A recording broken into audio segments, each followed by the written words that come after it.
Before we do it, Richard Brodsky, what's your reaction when you see that draining the swamp? Draining the swamp. Play. You know what? Play the graphic again and then come back, and I want to see Richard Brodsky's face. It's finally occurred to me.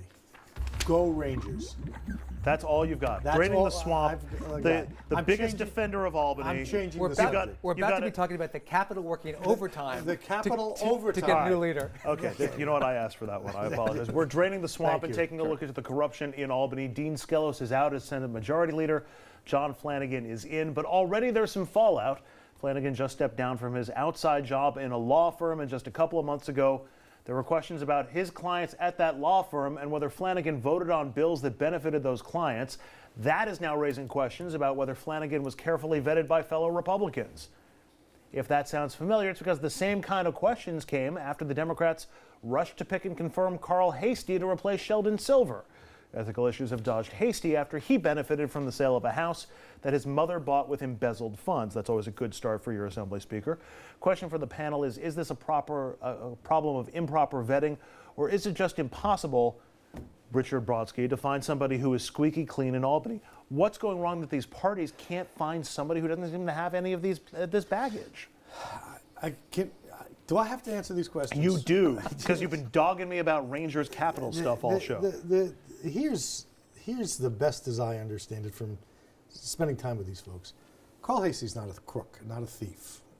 No one really seriously thinks he is. John Flanagan's a very good guy and honest. Ethical? Yeah. He voted on bills that dealt with firms that had business before his law I firm. voted on bills that benefited me. When I voted for a tax cut, I pocketed a reduction in my taxes. Yeah, but that's different from an outside income source. I voted for things that benefited clients, I'm sure.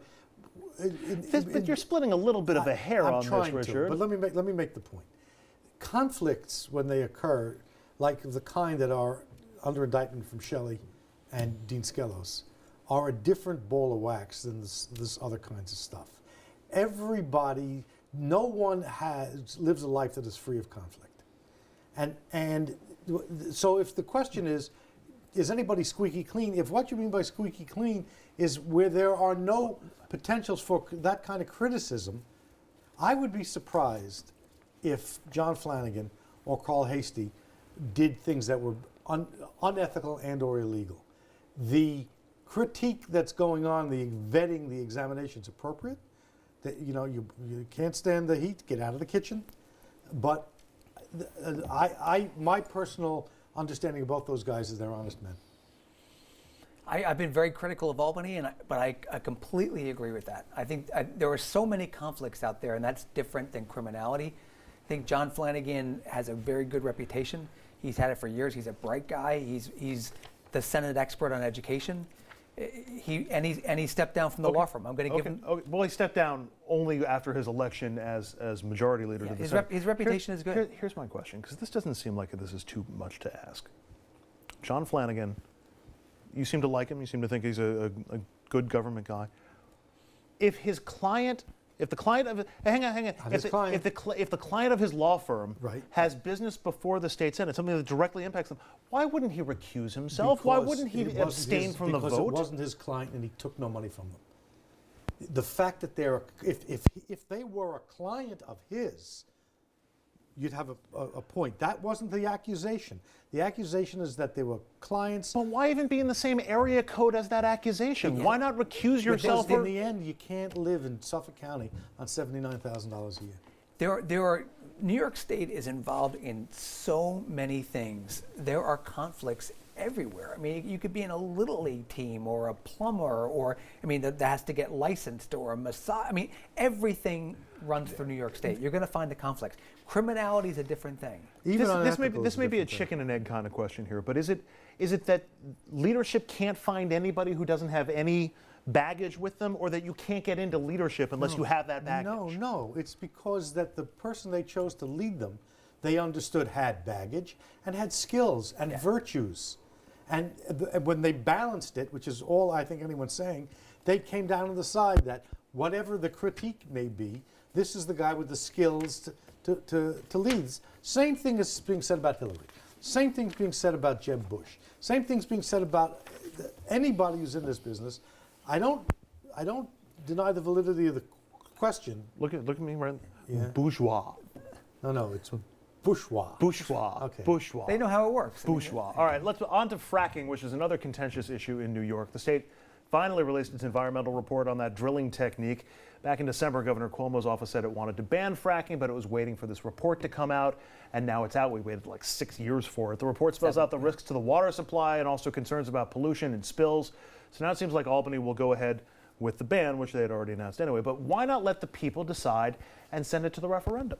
That worked for casino gaming. Casino gambling is now on the books. Who wants to do that? Hang on a second, because Albany can't seem to pass any legitimate anti-corruption laws. If you put it to a referendum, you might actually get something a little tougher than please New be York better. doesn't have We don't have the referendum. INR, yeah. You have to that's why amend the I'm- Constitution. Okay. Why not amend the Constitution so we can get some referendum Because in this state? is not the kind of thing you put in the state constitution. What wouldn't you put in the state A constitution? fracking ban. Well, What why you have does to it- do, what you why have to does do it- is put an initiative referendum on the There you Constitution. go. Which right, is a exactly. terrible idea. Why Which is is it a terrible which idea? is a terrible idea. It's a like great idea for California. it's a great idea for consultants like me. I mean, it's you would make a ton of money. you could do very well with it. But what which happens? is why you should recuse yourself from a has- vote on it. What happens is but look at California where you have the voters will put a cap on taxes, but then they'll mandate spending at the same time. I mean, they run into each other all the time because voters. But it's the There's a same. point It's, in all but, of it's this. to provide an outlet for change that the lawmakers in Albany will not There's a execute point themselves. Involved in all of this, which makes these subjects ones of common interest.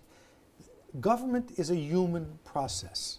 The people in government are human beings. They have strengths, they have weaknesses. There never has been a president or a governor or a mayor or an assemblyman or a senator who you can hold up as a religious figure who can be canonized. They make mistakes. Sometimes they do things that are unethical, but sometimes the things that you are identifying as conflicts really aren't. You're like the anti-Frank Capra. The other thing is you Is have he to a member of the Washington Capitals? Capra. Yeah. I think he was. It doesn't. It does. Go ahead. Go ahead. I was going to say you need to trust the people, and you're going to laugh when I say it, but you need to trust the people that get elected to make decisions. Government is really complicated. A lot of legislation is very, very complicated. People don't have time to look into everything in government. They need to let the legislators' job is to do that. They need to trust them to make the choices for them. I'm not sure I'd say trust. I gotta wrap this up. Bill O'Reilly, thank you very much. Captain Sunshine, always a pleasure to have you here. Go We're going to take a Rangers. quick break here. Up next, our Hudson Valley headlines.